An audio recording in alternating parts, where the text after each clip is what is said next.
I thought Reggie's you actually were coming mad at on. the people. I guess I'm sorting something out. Reggie's actually coming on. Here we go. I don't know if that's true. I'm just spreading rumors. Excellent. This is the perfect time to just start spreading rumors. Conspiracies and rumors is what I love to see. Did you hear Chovy's coming now? Chovy, Oh, Chovy, the TSM. Okay, we are joined right now by our first caller, Reginald. Reginald, where are you calling from? I'm at my office right now. Okay. Well, what would you like to talk about on the show tonight? I just came in to say hi to you. Okay. I can't tell you who's on my roster because we haven't signed any contracts yet. By the way, That's so fine. I'd be breaking LCS rules. That's fine. And Chris Greeley would find me, dude. He's probably still here. He's probably still waiting to try to find you. I think you tweeted that you've signed 0 contracts so far, or was that as Steve and everybody was tweeting out the contracts that they were signing? Yeah, 0 contracts signed, 2 more to go. Yes, so that's right. Yeah. We're in the final phases of the agreements, and I think we're probably going to close it over the next 2 days or so. But it's still in the air right now. Okay. Anything can happen. How has this offseason been for you? Because I assume it's been pretty crazy. I mean, especially with Bjerg. And whenever you and I do our longer interview, I'm sure we'll talk about all this stuff. But with Bjerg stepping down, has this just been like the craziest offseason for you ever? Yeah. I mean, it was something that I mean, I could touch on this probably more in another interview, but Sure. to sum it up, it was something that we didn't expect, and it's something that Soren has thought about for a very long time.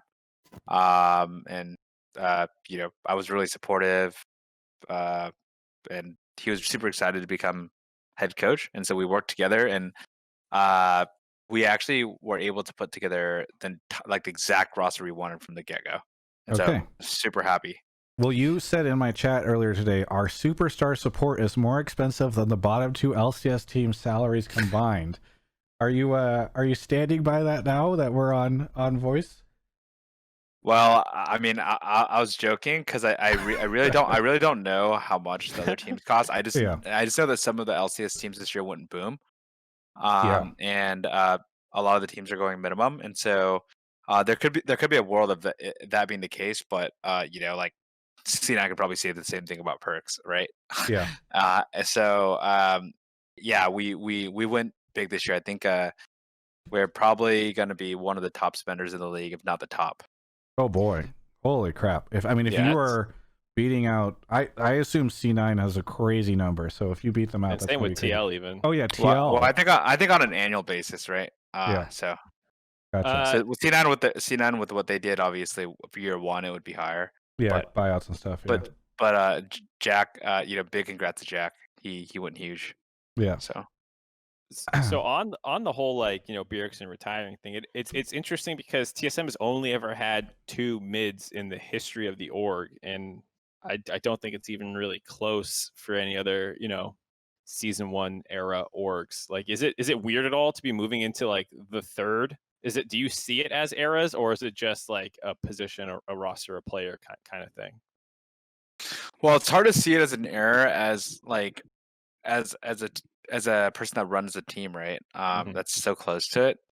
But I can see how that is, just because so far we've had such great success with that position in particular, and it's kind of ironic that the name is named after that position.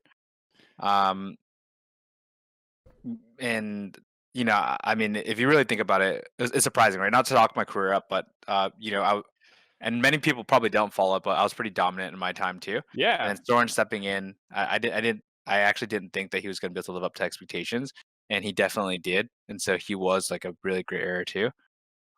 Yeah. So I think that transitioning to a PoE, I think he's gonna have to live up to big expectations, but I think he certainly can. He's been on pretty bad teams and has had massive success. So.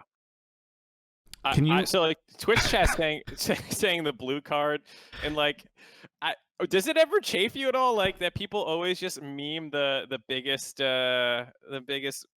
like those plays, despite like you were actually super good for your time. Like you're the best mid in NA. Only until like high really developed was it seriously contested. I don't think. Does it ever? Do you ever like goddamn blue card memes? we lose Reggie? People are saying that I'm gonna get fined, but nothing is signed yet, guys. we haven't Transitioning signed to- anyone yet. You were talking I about bulldozed right over transitioning. it. I bulldozed right over it for you. You were talking about transitioning to Path of Exile. Yeah. The Path of Exile? organization is Yeah. going to be playing Path of Exile. I can't wait for the Yeah. next big Path of Exile patch. Whatever, Yes. what is it? 4.0 is coming. Reggie, Yeah. Path hey, of Exile. let's Path ignore of Exile is a really great game, guys. Let's ignore Mark's question and go with this. Would you do me a favor for the previous TSM mid laners? Would you power rank them for me? Where would you rank the past 2 TSM mid laners? Wait, think about this, guys. I actually won WCG, right, at the height of NA, when NA was like dominant internationally, and so it's pretty clear, right?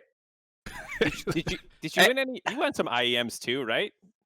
I actually don't remember, but like, I mean, I always should talk to Double F because we're just like competitors, but he didn't win against me that much back in the day. That's true. It's true. TSM was very but dominant. but obviously, I think that after I retired, the competition became much more competitive, and I also had a huge leg up because I played the game really early on, and I went full time in the game, right? So whereas like most of my competitors still had to go to school or playing part time, I just went all in and I dropped out of school and I played League full time. So I had, even though I was better, I had a serious advantage compared to everyone else. So I can't really give myself too much credit either. I mean, you made the jump when other people probably would not. You got the New York house before. I think that was the first League gaming house in NA at least. Yep. Hey Reggie, I actually have a question. Did you feel like the news for Bjergsen turning into a coach is like generating excitement, making it easier for you to like find talent? Because like listening to how former and even current players for TSM like talk about like the leadership and like knowledge that Bjergsen had as a mid laner, it felt like everyone just feels like he'd make like an incredibly natural coach. So did you feel like it was easier? Soren has a really strong strategic mind for the game, and so it really did help recruit talent in the offseason. Everyone was really excited to work with him, and I think he's going to make a fantastic coach because he's always been a really strong leader for our organization. I think that he's going to play maybe an even bigger role than before. So we'll have to see, right? But you never know, right? It's going to be his first year, but I have a lot of faith in him, and if we run into problems first year, I think that he's only going to get better. And so he's someone I really believe in. I think he's going to be really strong in the long run. I got to go in 1 minute, guys. That's fine. Anything before I get in trouble. What? Is anything you want to shout out? I'll be happy to go on and talk about our roster once we've actually signed any of our players and have gotten league approval before we discuss anything further. Well, I'm excited for you guys to play Path of Exile. I think it's going to be a big expansion for the league. And hopefully Greeley is not on the phone calling you right now. Anyway, thanks so much, Andy, for the call. All right. See you. Bye. Yeah. See it. Okay. I actually didn't even know what the fuck you guys meant with Path of Exile. I was like, why are you talking about another fucking game? All right, that's it. God. I was so out of it. I just tried to grab anything to move on to quickly, but yes, it didn't. Yes. I mean, we are not here to try to get anybody in trouble. Let's put it that way. No, I'm not. I'm just here for a good time, man. Love Hotline League. So fun. You never know what's going to happen when you tune in. Who's going to drop in next? Hey everyone, thanks so much for watching my off-season coverage. It's been quite fun sort of chasing all these different rumors, talking about what the league could look up to me. How the league could look up to me, which honestly they should. What the league could look like next year. And I wouldn't be able to do all this stuff if it wasn't for Alienware. Look at this beautiful lineup of Alienware stuff. You can check them out at alienware.com/Travis. There's a link in the video description below. You can use Travis10 off Q4 as your code to save 10%. And there's going to be some awesome Cyber Monday, Black Friday stuff coming out from them soon, I hear. I can't give you the secret yet on what they are, but it'll be a lot less expensive for you than spending on some of these EU imports. Let's put it that way.